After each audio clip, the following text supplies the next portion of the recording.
To do a spore print, I cut the cap off from one of the honey mushrooms, and I'm going to place it gill side down on this aluminum foil. Some people suggest maybe a dark lid, and I've just always used foil. And then they say put a jar over top of it. If you have a little dish, that will work just as well. And just let it sit there. They say up to a couple hours. So with these honey mushrooms, he suggested cutting the caps off and only cooking the caps, and to cook them longer than some of the other mushrooms. Maybe 15 to 20 minutes on these, whereas the other ones are more like 8 to 10. I did rinse this one off, so it's a little bit glossy. And all of these are, because I want to try and get the dirt off. But what I'm doing is I'm just cutting the cap off. And I'll inspect it to make sure that it's good after I cut it off.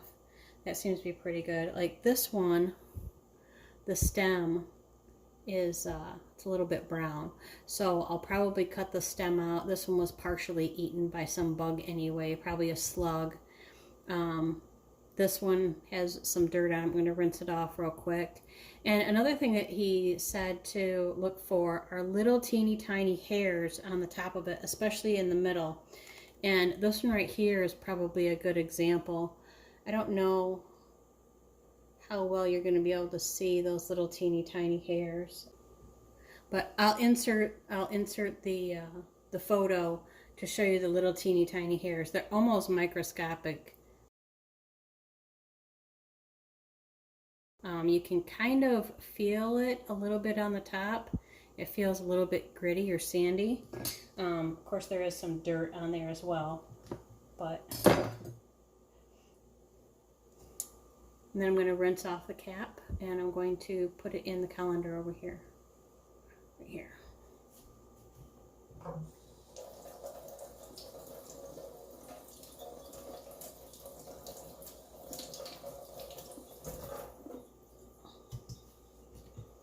And these other ones I already rinsed off.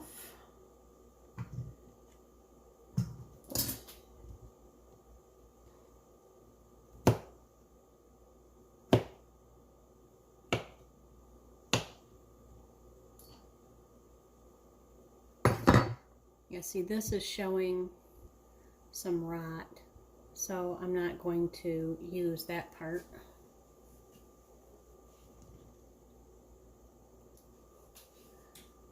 There's plenty of other mushrooms.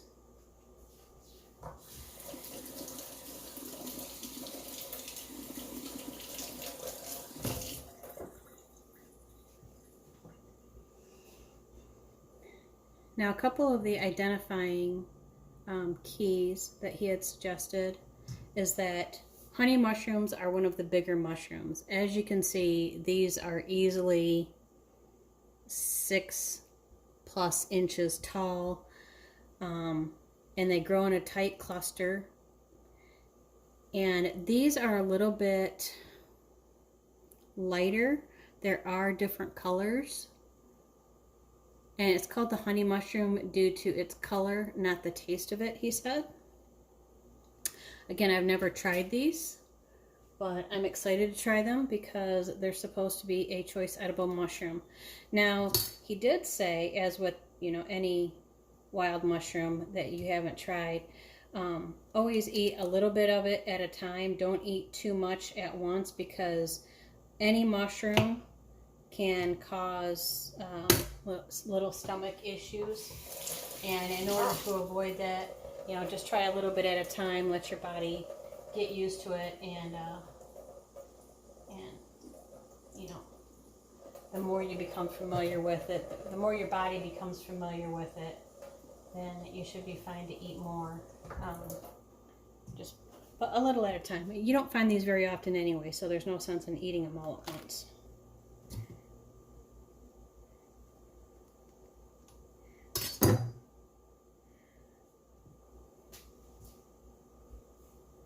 And you will find all kinds of bugs. Like there's a bug right here crawling around. I just usually put those in the compost bin with the parts that I'm not going to eat and let them feast away in there. I can see why he says to eat only the caps. These stems are really not, you know, the healthiest looking things. They definitely are more rotten at the bottom, but these are really nice big mushrooms.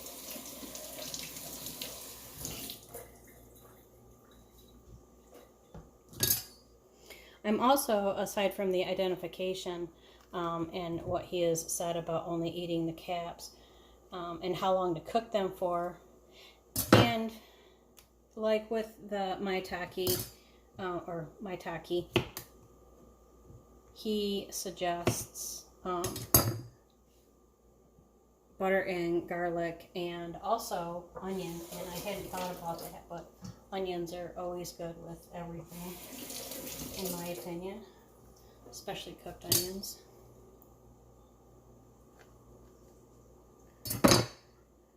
Now the deadly, any kind of a deadly look-alike type thing is extremely small. The kind that he talks about is the deadly gallerina, and they're really only about this tall. They're not giant mushrooms, you know what I mean? They're not huge. So being a bigger mushroom that definitely stands out, it shouldn't be an issue identifying that's what these are. But again, this isn't an identification video. This is just a look what I found. I'm going to give it a try and I'll let you know how it tastes, because I myself feel confident enough to try these in my identification of them. Most of these are very white on the underside, which is great. And if you notice, they're almost a little bit pink right where the stalk meets the gills. See how there's a color difference there? It's very slight, but they're almost a little bit pink there. I have not seen any other mushrooms like this in the woods, ever. And I've looked around for a lot of different mushrooms, usually bent over, squinting my eyes. These literally jumped out as being big, like the maitake. And surprisingly, these are not filled with bugs like I've seen so many other types of mushrooms out there. These are very clean. This is part of the veil of one of the mushrooms that was above it. I'm just scraping that part off. Because these have such a nice heavy veil on the stem, that's this part right here. That's the part that initially the mushroom is closed like this, and there's a veil around the bottom. And then as the mushroom gets bigger and opens up, it breaks away from this veil.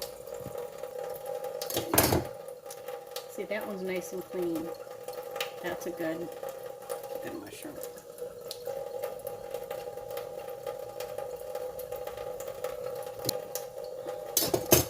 This one, bug holes. And there are more of these out there. One thing that he did say about the honey mushroom is that it is parasitic. It will kill the tree.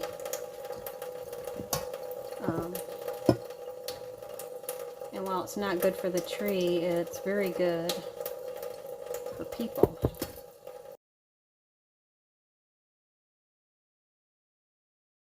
Okay, just these left. I'll look at these closer and when I go to chop them up.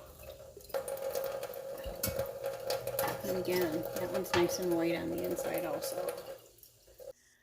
I'm really excited about these honey mushrooms. And how do I know that they're honey mushrooms? because I've never found them before, right? Well, I'm out in the woods a lot and I look for mushrooms a lot. Like I, bent over looking at the ground. There are all kinds of different colors, different shapes, different all kinds of stuff. I know that I've never found honey mushrooms. I understand how they grow, like in a cluster, what that visually looks like. And aside from some small things with really thin stems that, grow like that as well, I've never found anything that's big with the hefty stems like these. So I know that these are honey mushrooms. I went ahead and did some additional research. My initial research told me I'm going to go ahead and grab them and then take them home and I'll do some more research then, which is, usually what I do. I'm really confident with these though. And the only way that you're going to know for sure is by doing enough research, by doing the spore print, by knowing what different mushrooms look like out there.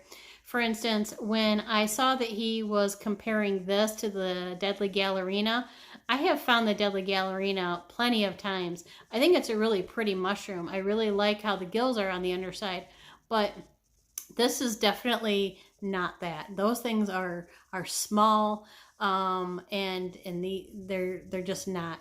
And you'll find that there are some mushrooms that's the only thing that grows that looks like that. I'm sorry, I keep cutting my head off, but those are the only way that these particular ones grow. He had said something about the little hairs, so I zoomed in with my phone and I took a little picture and compared it to his video, and sure enough, it does have those little teeny tiny hairs. It kind of feels like sand or grit, when I was wiping them off. There's also different kinds of honey mushrooms, and so that's important to know as well. And I'm going to go ahead and start slicing these up, and then we'll get to cooking them. So how can I be so sure that this is the honey mushroom if I've never found it before, I've never seen it before, and I've certainly never eaten it before? When you're out in the woods and you look for mushrooms enough, you know what it is that you're looking for, and you have your resources available to help confirm what it is that you're looking at, that it is a specific kind of mushroom, then you can be pretty safe that it is the mushroom that you're looking for. And then, after I get home, I'm doing that spore print. So before I eat these, I will definitely check the spore print. I'm probably going to go ahead and cook these up while I'm waiting on the spore print, but I will not eat them until afterwards. There's something in my throat. I think it's the weather. But I am confident that these are honey mushrooms. And so I'm going to get to chopping these up some more, and I'll be back with you. And you're never going to know unless you actually try. So once you feel confident that this is what it is that you're looking for, and this is the mushroom that you've been seeking, then you just have to trust yourself and give it a try. And that's exactly what I'm going to do with these.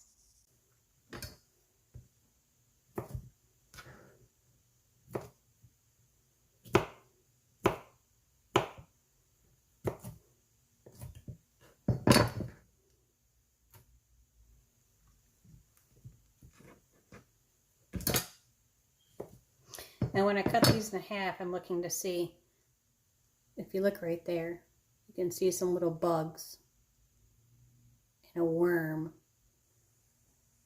See that little worm at the bottom sticking its head out? This is why it is that I don't put the things with the holes in it in there. So I'm going to cut this out. It only seems to be in the stem and not in the side. And I'm cutting these kind of big, but I know that other mushrooms have, they shrink up quite a bit. See, now that one's just nice and clean. There's no bug holes in that one. That's how most of these are. going to depend on the flavor. Now, the guy on Learn Your Land had said that they taste like shiitake.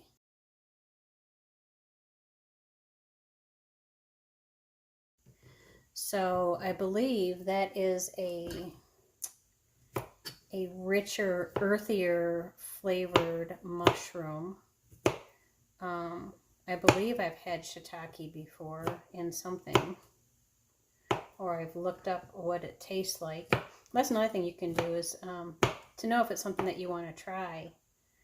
You can look up what it tastes like.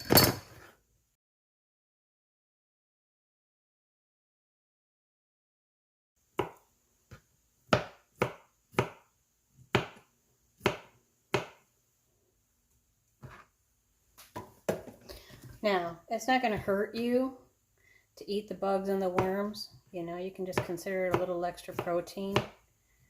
I just prefer not to. But it's certainly not going to hurt anything, and you're not going to know that it's in there once you cook it. Right? So these are the honey mushrooms. I have about as much honey mushrooms here as I had of the maitake the other day. And I checked on the other maitake, and they are growing, but it's going to be probably 4 more days before I'll go out and check it again.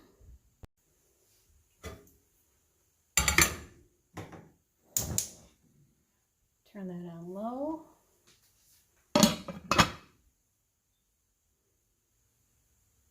I almost forgot to add butter.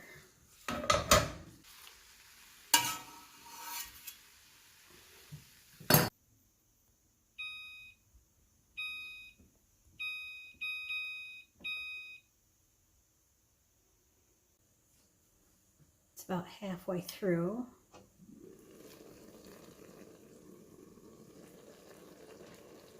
You can see how much water they release.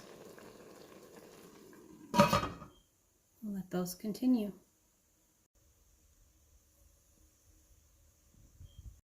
Okay, let's see what we have here.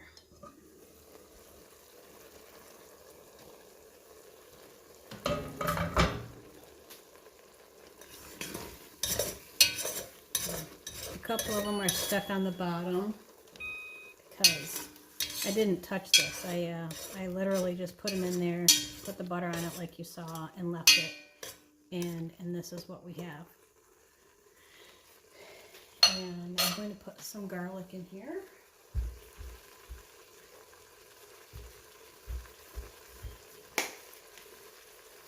Because I like garlic. I like a lot of garlic. Garlic.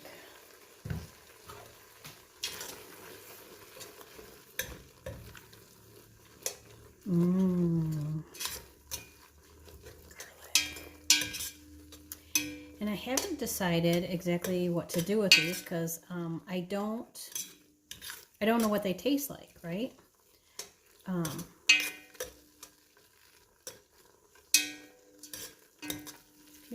Feels a little sticky, like maybe I need some more butter.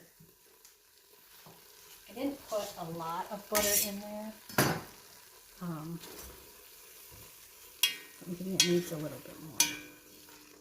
Or maybe I have too much in there. I don't know. Maybe it's just the way that these are.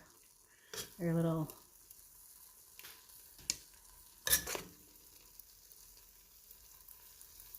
like sticky.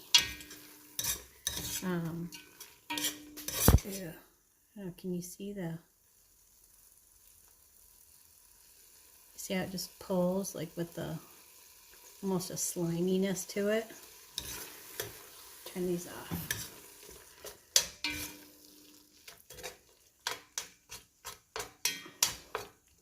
You probably have gobs of garlic in there. They need to be broken up.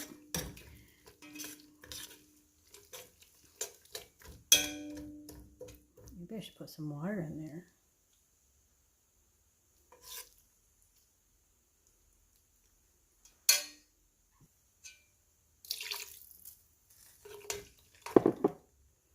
This right here is all garlic powder.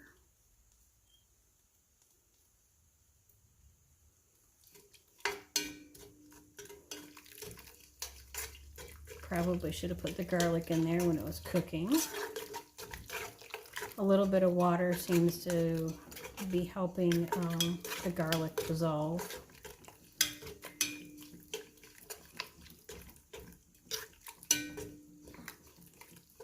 And I don't mind if it's a little liquidy, because I just freeze it all in the bag anyway, and it can cook down later. Now, before I actually taste this, I'm going to, my voice is going, so I am getting some kind of a cold from being outside. But I'm going to cover this back up and let it rest and wait until my spore print is done and make sure that it's white. And then I'll go ahead and test this. Okay, it's been a couple hours. Let's check this spore print. Looks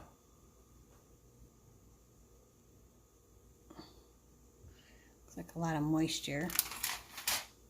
Oh, but there. You can see it's white. Now, if it's left long enough, you'll actually see a mirror image of this. So you'll be able to see all the little gills and all that. But that's definitely white spore. Because when it's brown or black or gray or reddish or whatever, you can notice it then too. But that's white. So I'll put it back on there. We'll leave it longer and see if later it looks prettier, but we should be good.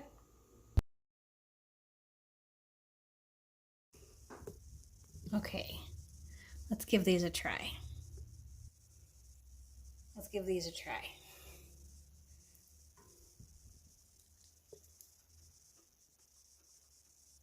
Okay. It has a texture probably more like a regular mushroom that you're used to. It doesn't taste mushroomy though. Very mild. I really just taste the garlic. I don't taste the butter even. It's just a garlic mushroom. There's no big flavor of its own. I wouldn't say that it has a sweet taste to it, but you know, then again, I doused it with garlic powder. So let's try another one. Medium firm. A good mushroom. I would say I like the maitake better, and I like chanterelles better, and even crown tip coral. Well, it's probably about the same as crown tip coral. Well, you know, the others just have a flavor all of their own. But if you know, if you're looking for something that's not a strongly flavored mushroom, that's something that's very mild that adds substance and of course a lot of nutritional value, then I would say that the honey mushrooms are a good one to go with. I can see this with chicken, pasta, onion, tomato, I don't know, maybe even some zucchini in there. And you could put these on pizza also. I think the maitake would be better on pizza. I don't know. I'll have to give it a try sometime. But they're good. I do like them. And I'm glad that I gave them a try. Because I'm not a mushroom fan. But these aren't mushroomy. Yeah. Honey mushrooms. Thumbs up from me.